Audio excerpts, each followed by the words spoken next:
Start. मित्रों नमस्कार, मैं सुधीर आर्य। मेरे दिल में कई दिन से ख्याल आ रहा था कि चार धाम यात्रा शुरू हो गई, उधर कावड़ यात्रा भी शुरू हो गई। कहीं ना कहीं जो इन यात्राओं का महात्म्य था, ये जो धार्मिक यात्राएं हैं, वो कहीं ना कहीं खोता जा रहा है।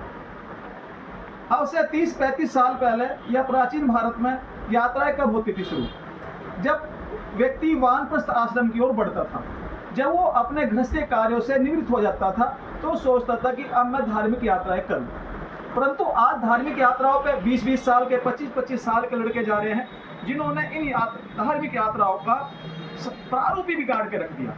अब आप केदारनाथ की यात्रा ही लीजिए। बाबा केदारनाथ की यात्रा पर आज 10 साल से लेकर और 30-35 साल के जो बच्चे हैं, वे कम से कम 70-80% हैं। जो सही में धार्मिक यात्राएं कर रहे हैं, ये मुश्किल से 10% होंगे। जो धार्मिक यात्रा होती थी, पैदल पथ यात्रा होती थी, बड़ी कष्टकारी यात्रा होती थी, भगवान को पाने के लिए आदमी शारीरिक कष्ट सहता था, वो कष्ट कहीं ना कहीं आज खो रहे हैं। आज व्यक्तियों के लिए वहाँ तक जाने के लिए कारें उपलब्ध हैं, हेलीकॉप्टर उपलब्ध हैं, घोड़े उपलब्ध हैं, और व्यक्ति उनको अपने कंधे पर बैठा कर ले जा रहे हैं, जो पीछे टोकरी सी लगाओ रखते हैं। तो इससे जो हेलीकॉप्टर में जा रहे हैं, जो कार से जा रहे हैं, जो खच्चरों पर जा रहे हैं, तो वो धार्मिक यात्रा कहाँ रह गई? वो तो पिकनिक हो गया। जो बाबा केदारनाथ के चारों तरफ होटलों का, धर्मशालाओं का जाल बिछा गया है, उन्होंने भी कहीं ना कहीं उसका जो प्राकृतिक सौंदर्य है बाबा केदारनाथ का, उसको खोया है।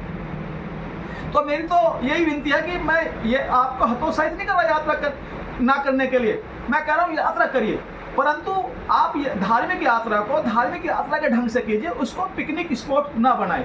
चाहे वो बद्रीनाथ जी हो, चाहे केदारनाथ जी हो, चाहे अन्य कोई धाम है, द्वारिका है, या बाबा जगन्नाथ यात्रा भी चल रही है, या सोमनाथ जी हैं, या तिरुपति जी है, आप बालाजी है, आप इनको धार्मिक यात्रा के ढंग से कीजिए। इनको एक पिकनिक स्पॉट में बनाएं और इन यात्राओं का महात्म्य समझें। ये हिंदू धर्म की बहुत पावन और पवित्र यात्राएं हैं। अभी हाल ही में कावड़ यात्रा शुरू हो भी चुकी है। जो दूर दूर के कावड़िए हैं, वे कावड़ लेके भी आ रहे हैं।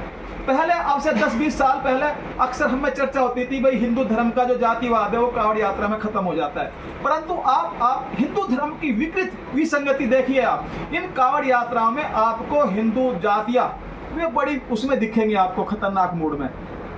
लोग कावड़ लाएंगे, डीजे बजाएंगे और उस पर अपनी जातियों के स्टिकर लगाओ रखेंगे। इससे क्या हो रहा है? हिंदू धर्म में बिखराव आ रहा है। मेरी प्रशासन से और मेरी अन्य सभी भाइयों से तो यह अनुरोध है कि कावड़ यात्रा का महात्म्य जातिवाद में न खोए। आप अपनी जाति का दम भरिए, परंतु धार्मिक यात्रा है उससे जातिवाद को थोड़ा अलग रखें। वहां पर केवल आप हिंदू बन के ही यात्रा करें। आपकी जाति ऊंची होगी, परंतु उसको आप डीजे में क्यों ऊंचा बता रहे भाई? ये झगड़ा हो रहा, विवाद हो रहा, कहीं ऐसा ना हो कि इन जातिवाद के कारण ये कावड़ यात्रा दूषित हो जाए और आने वाले समय में प्रशासन को इस पर रोक करने के कदम उठाए। आज तो सरकार हमारे अनुकूल है, वो सब कुछ झेल रही है, परंतु अगर कोई सरकार हिंदू धर्म के प्रतिकूल आ गई, वो सबसे पहले इस जातिवाद का नाम लेके इस कावड़ यात्रा को बंद कर देगी कि भाई जातिवाद के कारण कावड़ यात्राओं में माहौल खराब होता है, तो कावड़ बंद हो जाएगी।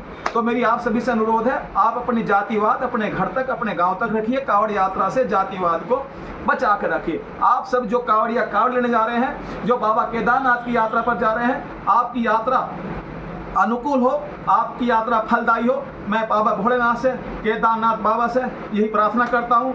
ओम